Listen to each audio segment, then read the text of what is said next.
Now we have Kristen, who is going to be talking about diving into Mac malware analysis for the first time. Kristen is a world-renowned keynote speaker. And so let's give a round of applause for Kristen.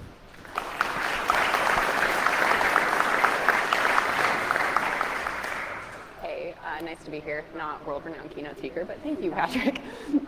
So the idea for this talk today was essentially, let me be a guinea pig who knows absolutely nothing about Mac malware and record my experience trying to dive into it and like, how do you reverse it, understand it, analyze it, what do you get out of it? And I know, having only kind of been technical for the last like 5-6 years, that if you don't know what you don't even know about something, it can be a little bit intimidating trying to understand like where do you start. And so I had never looked at Mac malware specifically. I have a history with some malware analysis, but this was new. So I was like, okay, let's just see what mistakes I make, what resources we can use, the time commitments, everything. And kind of what I want to dive in on all of this is you can work smart, not hard, and still get a lot of high level, like a lot of good information from like very high level surface investigations. And we have 25 minutes. You're not going to be like a top reverse engineer in 25 minutes after this. But I'm hoping that I can get enough information across where it's useful for a range of people, from like sales engineers to incident responders to, if you're researchers, threat analysts who go a bit more in the weeds. There's a lot you can learn from this. So a little bit about me, like I said, I don't have Mac malware history, but I used to work at Lookout, so I did focus on Android surveillanceware, Android malware analysis, and I was on the threat intelligence team, so tracking those actors, and now I work at Sophos and Product for incident response and threat intelligence. But how we're going to structure this talk, I want to just go into some key concepts for malware analysis in general. Not just Mac related, some common questions that you'll run into when you're analyzing things. And it's kind of like a running mental checklist to keep in your head when you're looking at malware to just structure your investigation. And then taking those base concepts and the basic analysis methods and how you find those and applying it to Mac. So like, what does Mac malware look like? How do you dive in? What are some challenges you might come across? And then at the end, just general resources, tooling, like time commitments. We're all busy, full-time jobs, students, whatever. How much time does it actually take to kind of learn this skill set? So key concepts. If you're trying to analyze malware or any type of malware in general, what are some things you have to know? And it can get a little frustrating because you have all these available tutorials that say like, go just dive in, you're analyzing, you're doing X, Y, and Z, all these things. But unless you actually know what you're trying to get out of it, you can end up down all these different rabbit holes that make things way too complex. Maybe you're looking at code that is frustrating you and actually in the end has nothing to do with what you actually wanted to know. Or like the resources you're reading, like you're like, yes, I get conceptually what you're saying, but I'm not sure how to apply it. So make sure you know what your end goals are there. Like, are you working in incident response? And maybe you have indicators saying that there's this one file that's the cause of this issue, and you just want to know quickly, like, what is it? Did it spread? How do I get it off? Like, that's something. Or maybe you're on threat intelligence, where you're going to dive maybe a little more into the code, but you're trying to figure out not only what it can do, but what infrastructure is it talking to? Like, do we know anything about it? Can we trace that infrastructure to a specific threat actor or like, a different adversary? Or have we been following this code for a while and, we've seen how it's evolving over the years and they're implementing new functionalities. They know people are analyzing the code. They're trying to like hide the new functionalities or change up their infrastructure. So from the start, I think you should define like what you're trying to get out of it. Like, are you going to be in the weeds and doing this big technical write-up, or you just want to know, bad, get it off, this is what we're doing.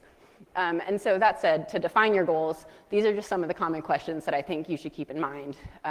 Infection vector, how did it get on there in the first place? Are there going to be any indicators in the malware that, a user willingly downloaded it? Was it in an app store? Was it, do you need physical device access and someone has to plug a USB in to install this malware?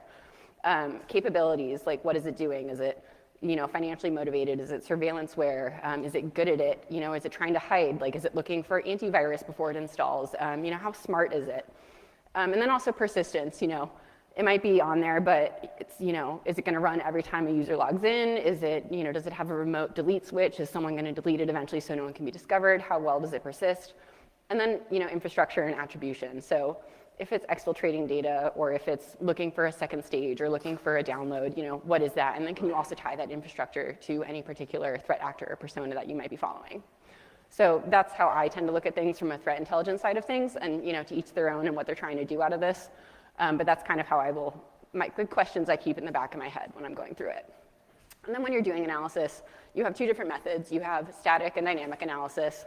So static analysis, it's really just, you're not running the file, you're just looking at it, and this can be really high level. I can read some scripts that they have installed, I can access it through the command line, or you can take the binary and look at it in a disassembler, you're getting into assembly code, or you can have dynamic analysis where you set up a proper analysis environment, and you're actively running the malware. Either you have a burner device or, you're on an emulator running it, but you can capture, the network traffic, what's it talking to, you can see live what it's doing.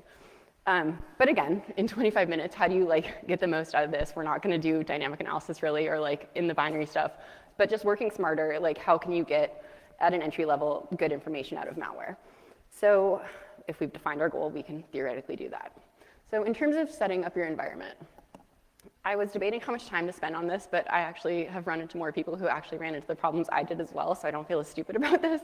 But setting up an analysis environment, you set up a VM, everyone's like, great, fine and dandy, but one of the problems I ran into is I have now an M1 Mac. I used to have an x86 Mac, and so I was trying to install a VM for an M1, and it took me 8 hours to figure this out, and I will say that so no one else feels silly if they're trying to set up an environment. But so what was happening, there's VMware, VirtualBox, Parallels, yay Parallels, we love Parallels. But what happened was I was trying to set it up, and I'd used VMware before, so I was like, let's try and do that. There's forum talk of they can run it on an M1. I was trying. I couldn't pull the ISO from my application folder, which is supposedly where you could, so I was like, all right, let's convert the Monterey installer into an ISO file, and then try and set it up. But apparently VMware only goes up to V11 and Monterey is a 12. So next step, okay, what could I do since that didn't work? I was like, well, let me try and get an older version of Mac because then I could set up a VM that way. And that led me to find out a bit about the invisible guide rails that Mac kind of has in place for user security. On the new M1s, I have a 2020 and a 2021 Pro and MacBook Air. And I wasn't able to download any of the older versions, whereas my coworker who had an old Mac was like, I can download these fine from the Apple Store. So, because my next option there would have been to create an older VM.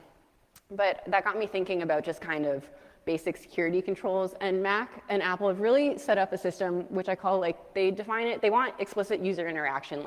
There's a reason they're upgrading things. They don't want you downgrading to an older system. They found bugs, they found security issues, they're patching, they're fixing it. So they would naturally make it very hard for you to install older versions that have problems, which is good, but also in this research perspective, it was getting a little bit frustrating. But I think that's important to note because you have these invisible guardrails where file quarantine will tell a user you have to specifically say you downloaded this from the internet, do you want to open this? Or Gatekeeper will check code signing information, and if there's not a valid ID, it won't run it. They have a lot of malware mitigation built in, which is very useful compared to when I used to do Android stuff. There's a billion third-party app stores. You can have falsified signers. It's a lot harder to control. But so I think that's something to keep in mind because when you're looking at Mac malware, if you flip it on its head of how an adversary is going to think about creating this malware, they have to deal with this ecosystem of getting a user to either click and accept and give permissions or to how do they get it to download, what infection vector can they go through if it's not going to make it into the official Apple Store, which rarely, sometimes they will, but it's a lot harder. So just kind of thinking on it that way, that was good to know. But then check number 2, after hour 10, my friend goes, try Parallels. And I highly, highly recommend Parallels VM because it truly was 2 clicks, VM up and running in 2 minutes. So if you have an M1 or if you're just looking for something easier, I'm not pitching them, but it worked. They have a 14-day free trial and then it's $100. So what does Mac malware actually look like? When you open it up, you have some basic folders that you'll typically inside of it. So in the contents folder, you have your code signature, your info.plist, your resources, and a Mac OS folder. And I kind of divide these files into 2 types. So you have binary and non-binary files. And I know everything technically is a binary file, but by binary file in Mac OS, I mean stuff that's not easily human readable, it's an assembly, you're gonna put it in IDA, Ghidra, something like that to deal with it, versus the top 3, they're very easily read. They're scripts, you can read them in the command line, in a text editor, something like that. And so code signature, if this file is there, it means it was signed by a developer. So it's always interesting to look into. You can see who made it. Maybe it's a persona of someone you're going to be tracking. Maybe you can then use that to pivot off of to see who else is tied to this malware. You can create detection rules around information in there. You have info.plist. plist is a property list, and so it's very important because when you launch Mac malware, it has all metadata about apps stored in key value pairs. So it specifies different attributes of the app that can talk about the application's capabilities, like what it can do, another thing we're looking for. And a lot of times malware authors will also target plist and the info plist because if they modify the key value pairs, they can influence system behaviors. So pay attention to this. If anything odd stands out in there, as we'll get into in a bit, like that's a good place to start. And then the resources folder, this is really just kind of like anything else that is in there. So it could be scripts, executables, other files, whatnot. And then the Mac OS file. And I've never said this out loud. I think it's pronounced Mac-O, the file format, MACH-O. So that's also where the malware will be, but I've only read it and never actually said it until now. But so looking at just like an example of a file that I downloaded. I got this hash. You can download it from VirusTotal. It's on the Objective-C website. It was a recommended file to look at for analysis on a Sentinel-1 tutorial for like looking into Mac malware. And so you can see in there, you have, if you break it down, you have your contents folder, code signature, Mac OS with the unpack NW, which is the malware. And then, in your resources folder, you have unpack.txt and package information and a plist. So going through at a higher level, just like useful information, starting again, before you open IDA or anything, what can you get out of the stuff that you have in front of you? So for signing information, and on the side, I'm going to leave in some tips about just different command line tools that you can use when you're analyzing these things. But so code sign, you instantly get information off the bat of bundle identifier, team identifier. You can use those to create detection rules. You might see something up there like developer application techie util software. If you're doing an OSINT investigation, maybe start digging in, find out who's behind that there. And then you also have something called SBCTL, where if you put it in, you can see if the certificate from the signer was revoked or not. And so we mentioned, Gatekeeper is going to be checking if there is signing information. It will try and, block applications that don't have a valid ID, or if something's been revoked, it's not going to run. So it's been revoked, so either it's not going to run, or maybe the malware author has like a workaround to try and get this going. Then you have your plist, so your property list with like key value pairs here. It'll highlight a lot of different things, maybe like the minimum software version that the malware is going to run on, which can also be good for actor tracking of maybe what type of devices they're going after. But it also has settings as to how the malware itself is going to run. So the one at the bottom that I highlighted, LSUI element, this is an interesting thing to look at because if it's set to 1, that means the application is going to hide itself in the doc, which instantly is like a little bit suspicious. If I'm a valid application, why do I need to hide myself? And so in terms, again, of like checklist of things that you're looking for, same with Android malware. If I was focusing on surveillanceware, I'm interested in things that read your text, activate your camera, your geolocation, hides its icon. So same for malware. I'll instantly add this to like my checklist of like, if this element is set to 1, that's a red flag, and maybe I should keep digging because it's hiding itself.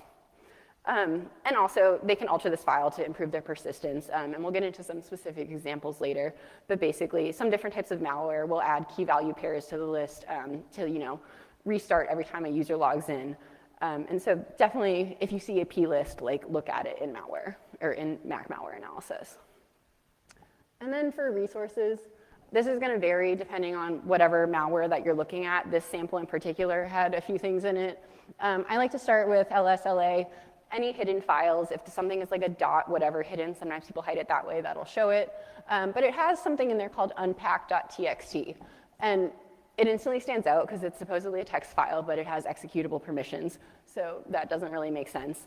And if you use a text editor or cat, it'll show up as just like this big jumbled encrypted file, basically. Another indicator that if it's this jumbled encrypted file that says it's a text file but has executable permissions, maybe it's worth looking into later. So when you do eventually open up the Mac-O file inside IDA or whatnot, you can see, I would look for, is something referencing this unpack.txt? Is something going to decrypt something at some point because I know it's encrypted? So you can kind of already, without knowing exactly what it's doing, you can start placing together the pieces that are going to be relevant. And then now on to what was in the Mac OS folder, so the Mac-O file.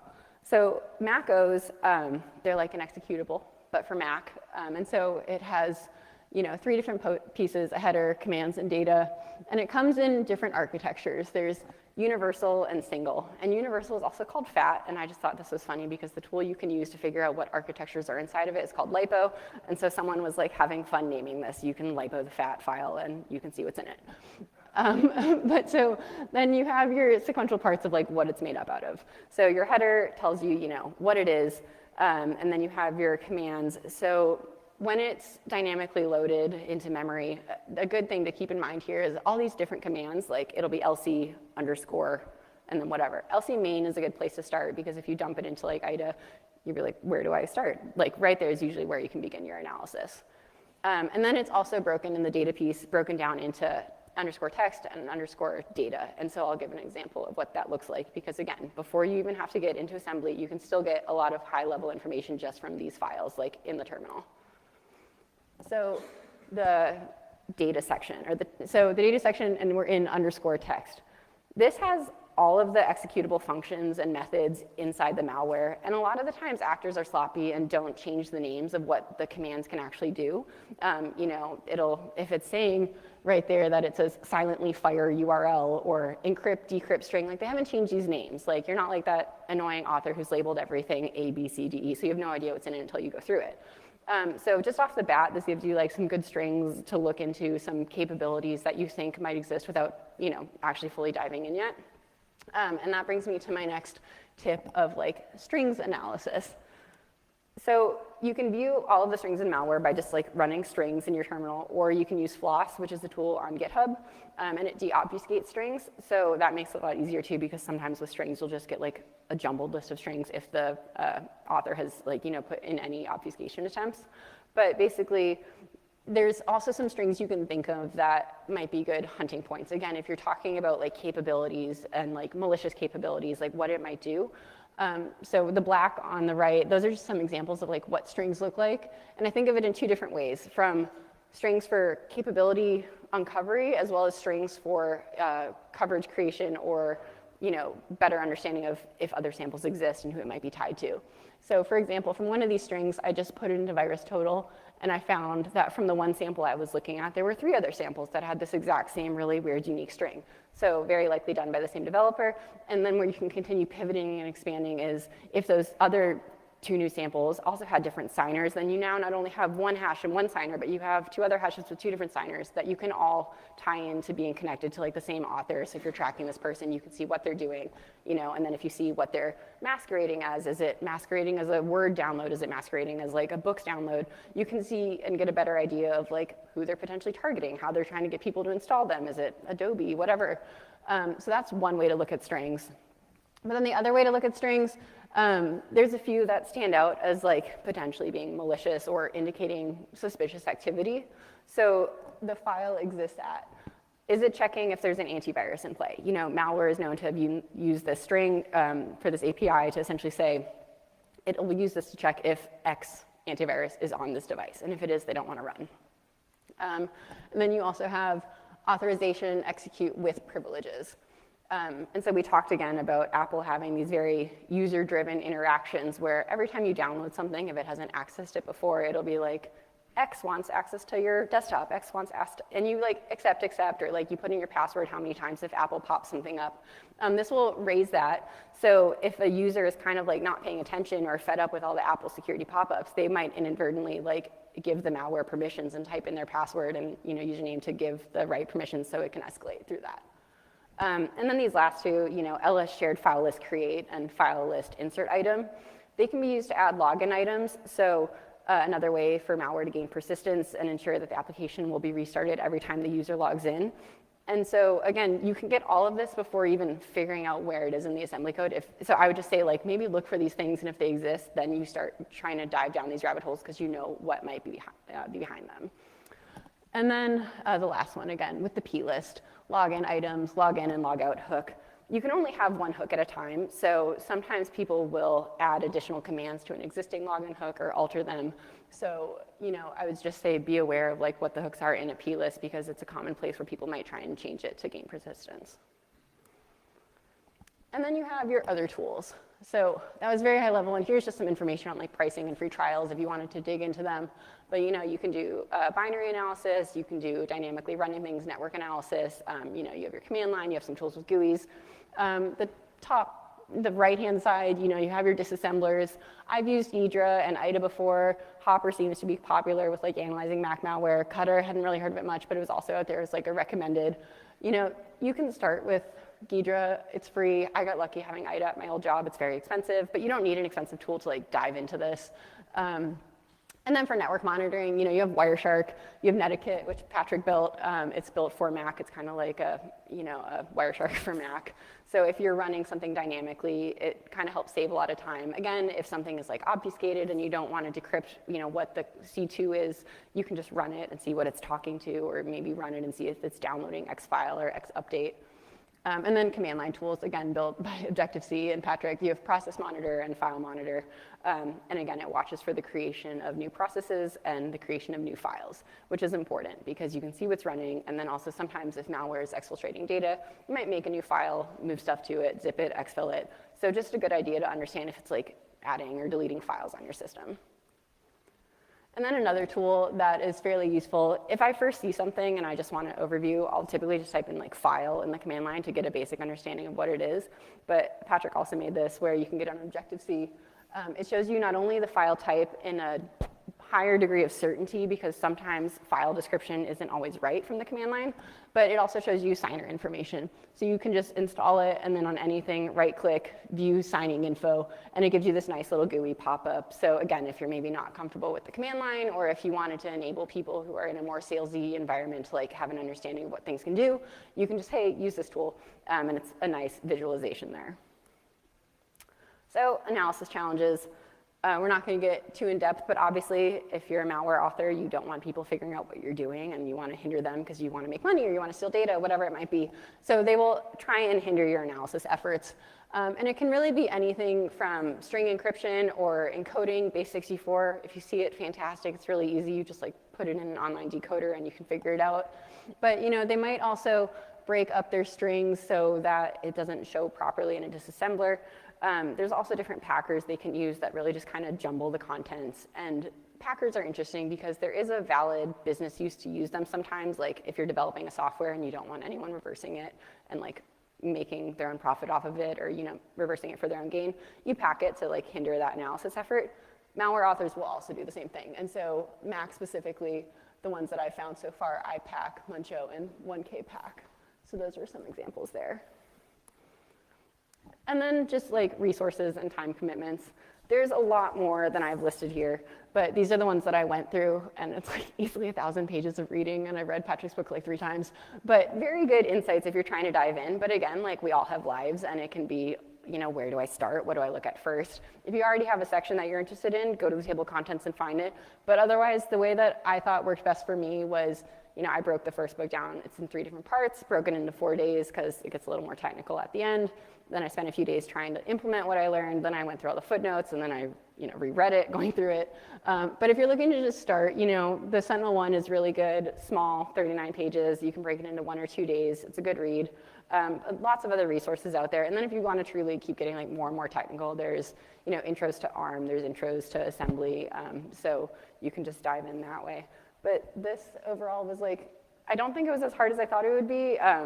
And I just don't want people to think that just because you don't know assembly well, you can't get something out of analyzing Mac malware, despite that, being where you will do like the full analysis. You can still get a lot just from a high-level overview of like what's in it as soon as you unzip the file. So I don't know how much time we have left, but I can take questions, or that's really kind of my experience. Yeah.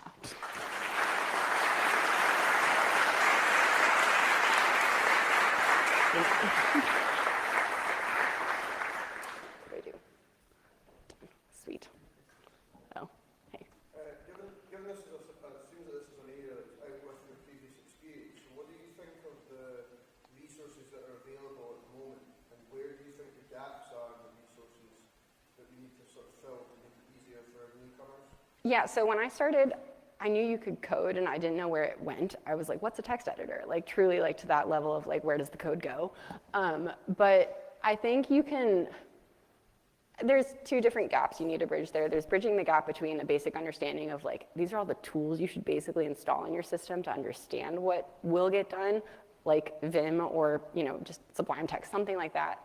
And then I think also then breaking it down mostly into, if you know what exists, we'll just do a high level there, but then I think really taking the time. I feel like a lot of times people just don't put in the effort to say like, I've made all these mistakes. Like they'll put out great tutorials and they are easy to follow along, but like I've been in security for 6 years and I'll say it took me like 10 hours to set up a VM on an M1 and like that's fine, but no one wants to say that out loud. So I think just kind of bridging the gap of like there should be a way to say here's what we work in, here's what we work with, and here's what we're working towards. You could split it up that way. But there's a lot of good free tutorials where I think if you go to the authors of them, they will take the time to like help you understand what you're missing there, but just people being honest about, where to start. Yeah. Super helpful for introductory stuff. So imagine, someone's gone through this, now they have a pretty good foothold. Where would you tell them to go next and how to do that? Is that writing their own, diving into specific topics, and if it's that, what topics? Kind of just, if you gave this talk tomorrow and it was like part 2, just give people a sense of what you would recommend. It's like, again, like what are you doing? Are you responding to an incident where you wanted to know how bad this malware was or what did it do? Did it spread? That's one level versus I miss my old job, which I consider just like the pure joy of academic research and getting nosy and digging into infrastructure, and like you accidentally left your LinkedIn profile up and I found out who you were, and like pivoting to the full extent of malware capabilities to ownership and authorship and who that actor was.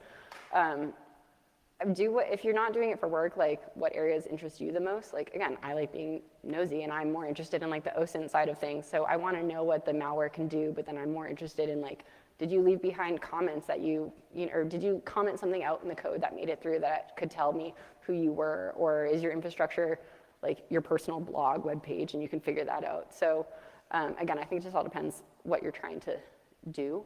But yeah, just keep digging in, like learn assembly. I hate it. I'm not good at it, but like I'll say that too. It's a pain, but there's a lot of good tutorials. Amanda Rosso went through one once and I felt like I learned it after she gave it, then I forgot it a week later. So like it's possible, there's tutorials out there, but yeah.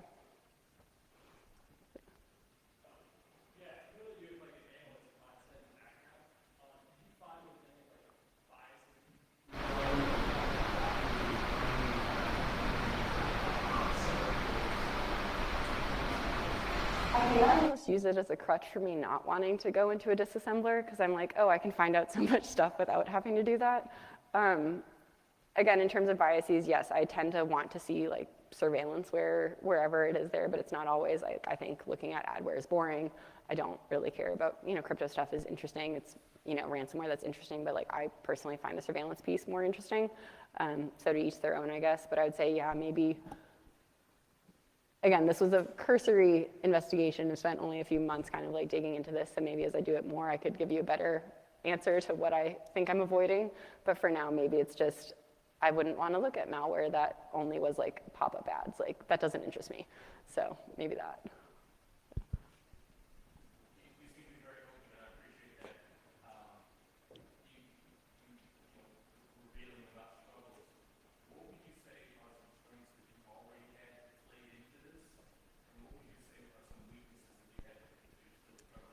Yeah. I think identifying what I want to find. I've looked through enough stuff and gone through enough thread intel that I know what needs to be interesting. And if I were to talk to someone who had a different mindset, I said, well, if you're interested in, learning more about financial gains malware, I can still identify like these are the key components that might be of interest to dig into. So yes, I might be more interested in the espionage side, and I can break down, this is what I want to find. I think that ability to like understand what your problem is and what the broader categories are to solve it are, and then weaknesses would still be learning in Mac specifically. What strings or what APIs do I look into to potentially find X capability? Still very new to it. So again, I think the biggest thing is at the outset, if you are able to define what you're trying to get out of this, is it making a report? Is it just a quick answer? That's very useful.